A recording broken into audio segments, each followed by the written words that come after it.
Hello friends, welcome back to our channel. So in today's video we are going to learn about try catch finally statement, basically the exceptions and modules.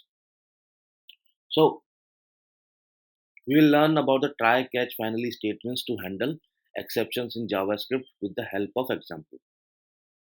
The try catch and finally blocks are used to handle exception, a type of an error. Before you learn about them, you need to know about the type of errors in programming. So let's get started. So let me write down over here. I'm not going to create any kind of a file over here in a JS extension. Type of errors,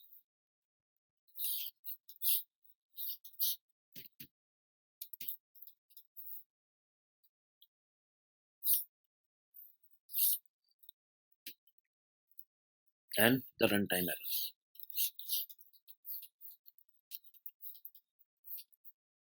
So these are the two types of errors. So let me give you an example of for each. So let's suppose I write down console.log.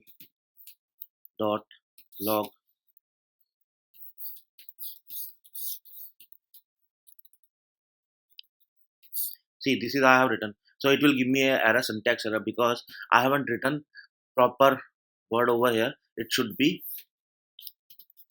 console.log. Okay, so that's why this kind of errors are as a syntax error. And the runtime errors, what are the runtime error? These type of errors occurs during the execution of the program. For an example, to understand, calling an invalid function or a variable.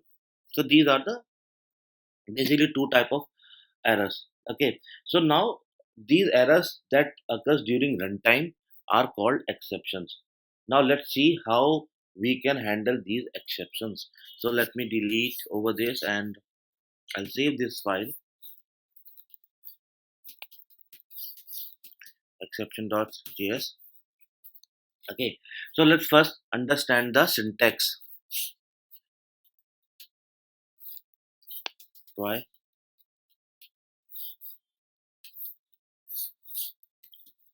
body of try catch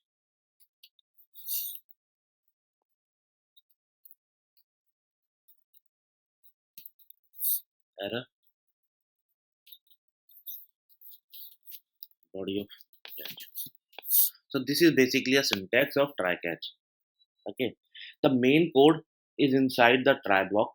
Where executing the try block, if any error occur, it goes to the catch block. The catch block handles the error as per the catch statement. So if no error occurs, the code inside the try block is executed and the catch block is skipped. Right? So let's take an example for this.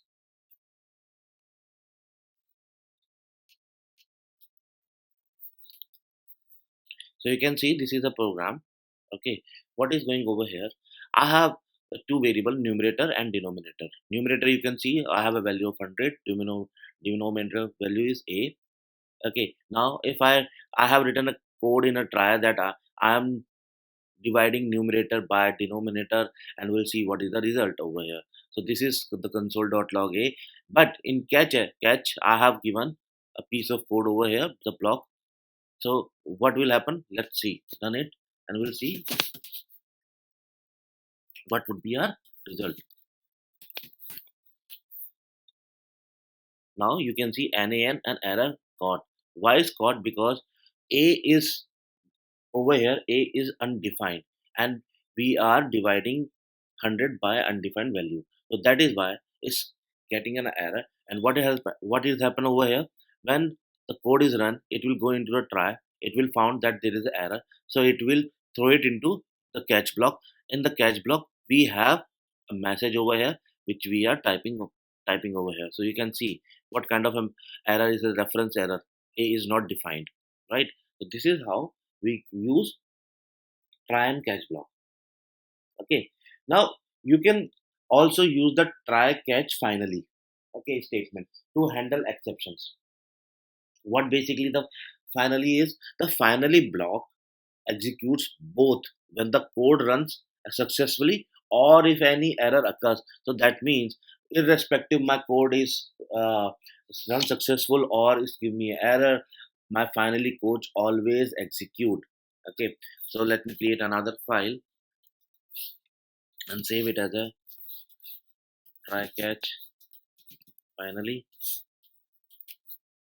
Okay, so it will give you a detail about that. So let's me write down first the syntax. The syntax is same, like we have catch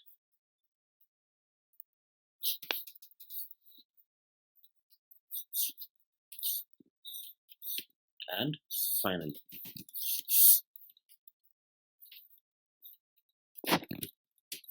So this is my syntax. Now let's take another example for understand. Listen, we'll take the same example, numerator and denominator example. We have seen it. Now, what I have done only, I have just added my finally block over here and writing into that finally will execute every time. So now let's run this. First, let me save this file and execute. Yeah. So now you can see that finally will execute every time.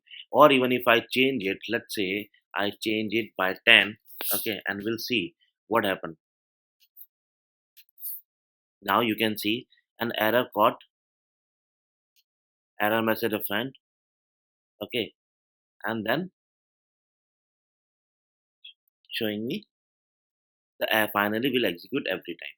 Okay, so in every case when I say successfully run or not successfully run, it will show me it always finally block will be executed.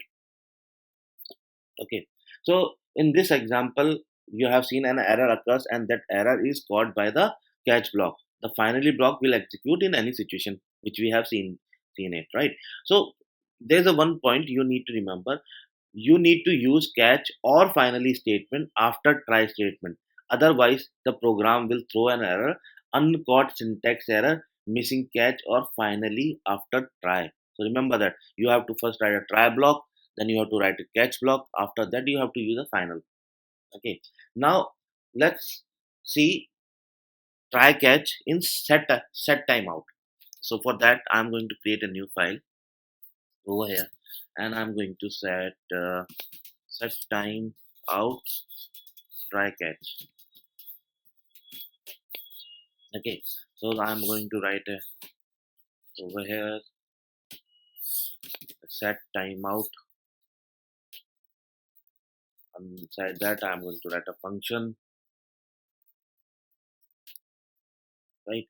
In function, some code I need to write, and I say 3000 time I have given catch. Okay, then console.log.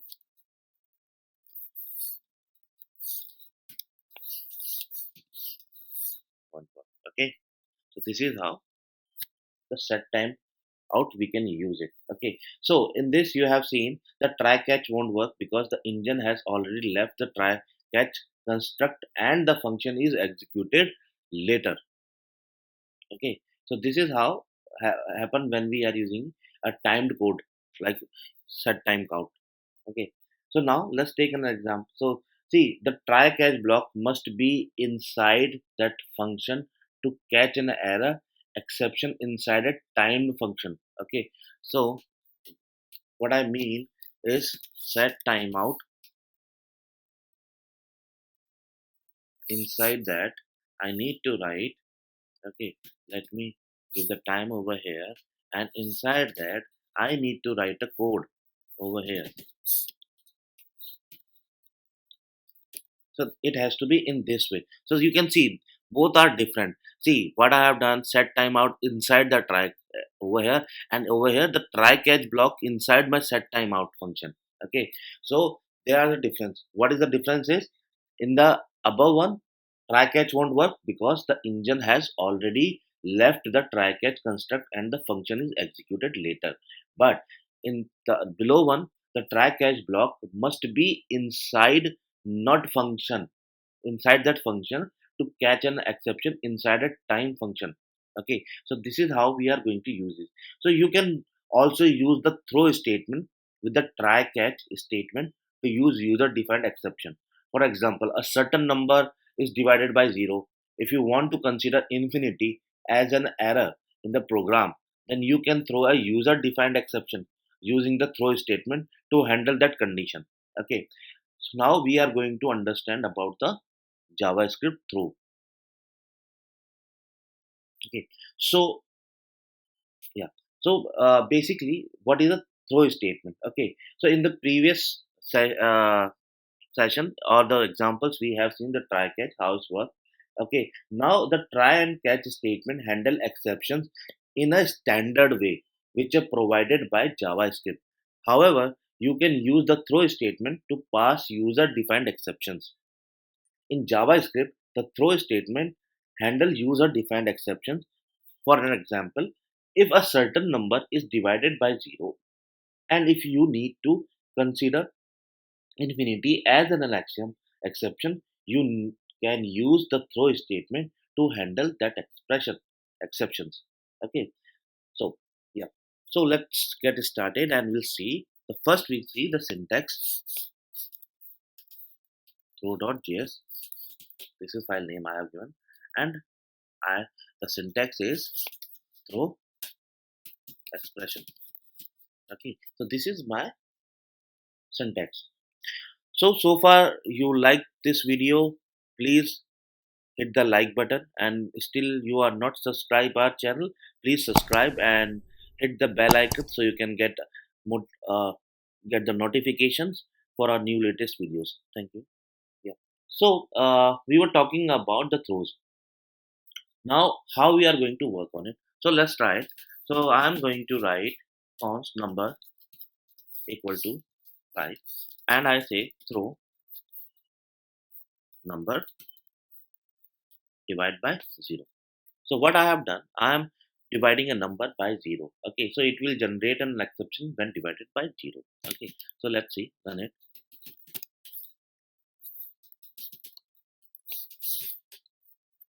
So you can see throw number 0 infinity. Okay, so the expression can be, and remember that the expression can be string, boolean, number, or object value. So you can see this is thrown an error over here. Okay, now we have already seen the Java script throw with try and catch. Okay, we'll see how it's going to work on it, right? So let me remove this part and I say try. This is my block.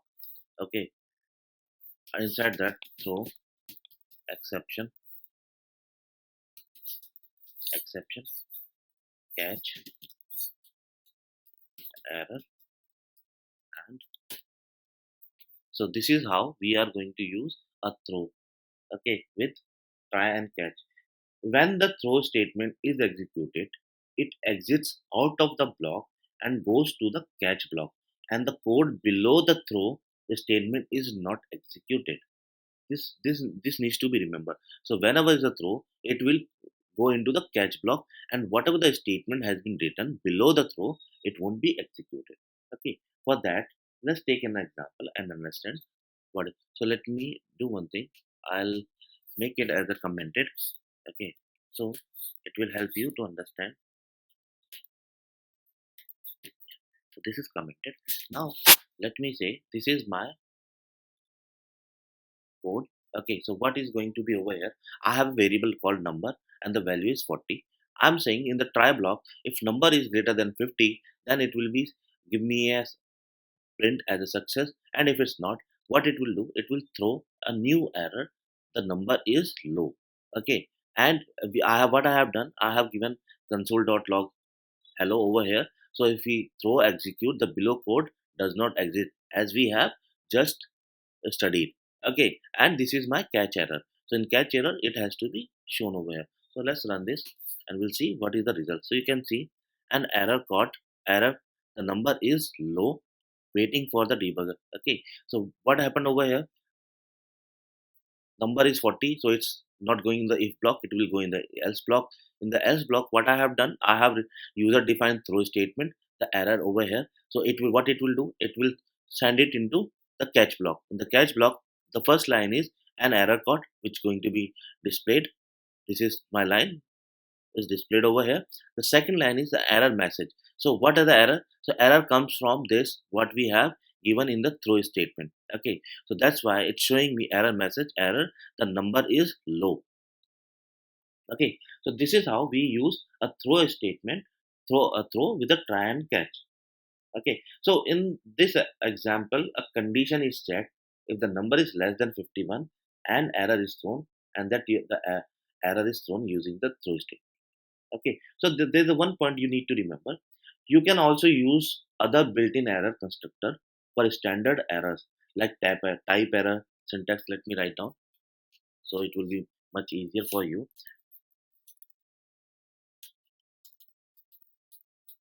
Type error, syntax error, okay, reference error, eval error, internal error, and range error. Okay, so these are some of the standard errors that you can use it. Okay, how you are going to use it? So let's give me that example also over here into that.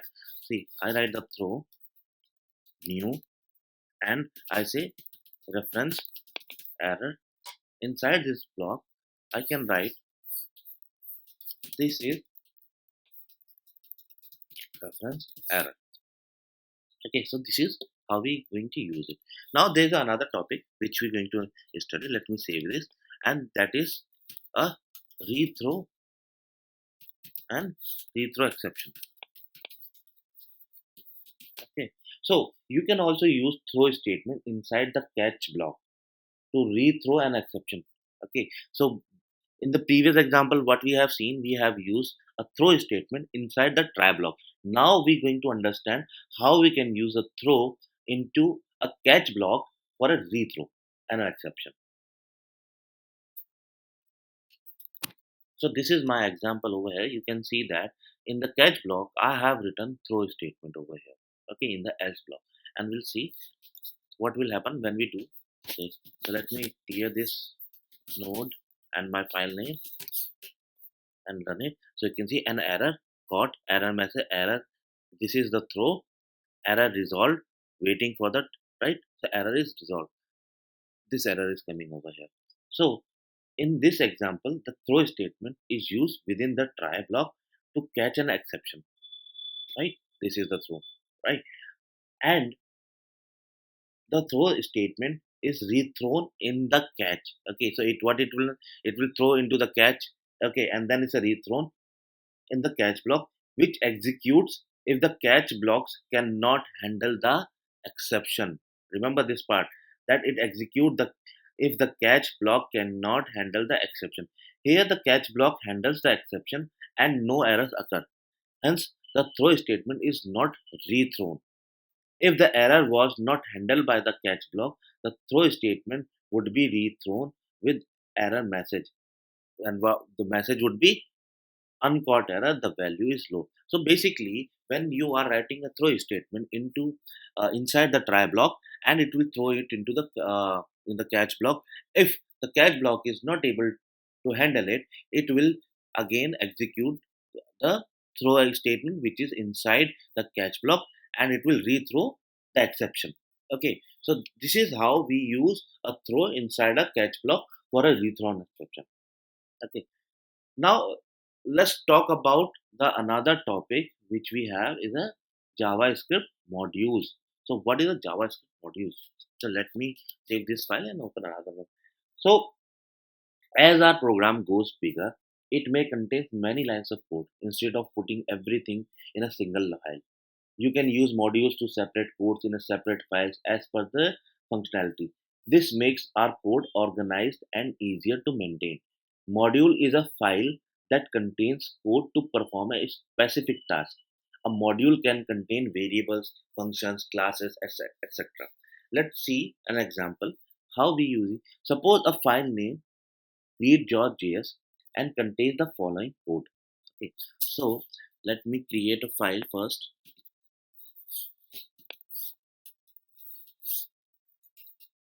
So this is my file name, and I'm writing export function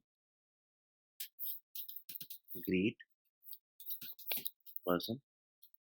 Okay, I'm using inside the name. This is my block, and I'm saying return return hello, and back. I have to use backtick, right? Hello dollar name, right? So this is my one of the code. Now to use this code of greet.js in another file, we can use the following code, which I'm going to write it. Okay, so what I'm going to do is I'm going to create another new file. Okay, and write the code over here. Import. Sorry, first I have to save it. Okay, this file I have to save it. Module.js. Okay, now I'm writing import curly braces greet person. You can see that name is coming over here from. Okay, from what I need to give location greet.js. So you can see these are the files which we have and is showing over here. So I have greet.js. Okay, so this is how we import the file. Okay, so I have import the file. Now what I'm going to use, let say display name equal to greet person, and inside that, because we have a one parameter, so I give the name. Okay, this is the name I have given, and I write down console dot log and display name. Right, now I have to run this file, so let's run this. Okay, there is some problem which we are getting over here. Let's see what is the problem. Okay, okay, I am using the below one. That's why it's giving me only import is only available E6 using version, and I'm using a below one. Okay, so that's why. But this code will be run properly. Okay, if you are using it, I'll in the later section I'll tell you how we are going to use the E6, engine 6. Okay, but at this point of time, so this is how we basically use our you know using of functions or variables which we have written in another file and using into our web. If you familiar with the Java language, that we can create a variables object classes in one file, and we can you by using import from inside the another class file. So the same concept over here. Okay, there is a one point over here which I'll write down, the export multiple objects. How we are going to use that? So this is one example I'll give you. Okay, uh, export const name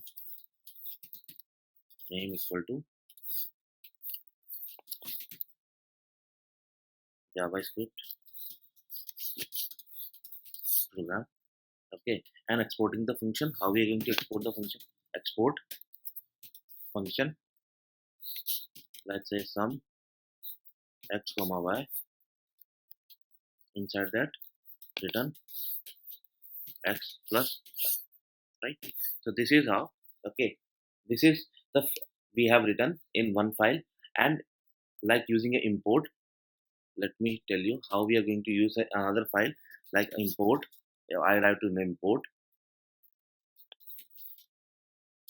sum import name sum. Okay, and from which file I have to give over here the file name dot slash. I have to provide the file name. Like if I say, if it's a greet, then I use a greet.js. Okay, and then again the same code I have to write it down. Okay, same dot log. See, I haven't used the EA6. The reason is because in the next module I'm going to give you the understanding of the ES6 engine. Okay, how is going to work on it. So that's why I have not at that time we going to run all these code which is required the EA6 engine. Okay, So this is how we can use it. Like if I let add equal to sum and provide some values like 4 comma 6. Okay, this is the value and like if I say print the add, okay, it will run, it will work in this way. Okay, so this is how we are going to use our modules, okay, to getting functions, calling the functions from another file, from another file to the main file. So this is how, we always manage our code whenever our, when our code is going to be bigger, the program is going to be bigger and bigger. So this is how the code has been handled into the JavaScript. Okay, so in for this session this is done. Okay, we have understand about the try, catch, finally, throw, and the modules. Okay, so if you like this video, please hit the like button and share our channel. Thank you very much.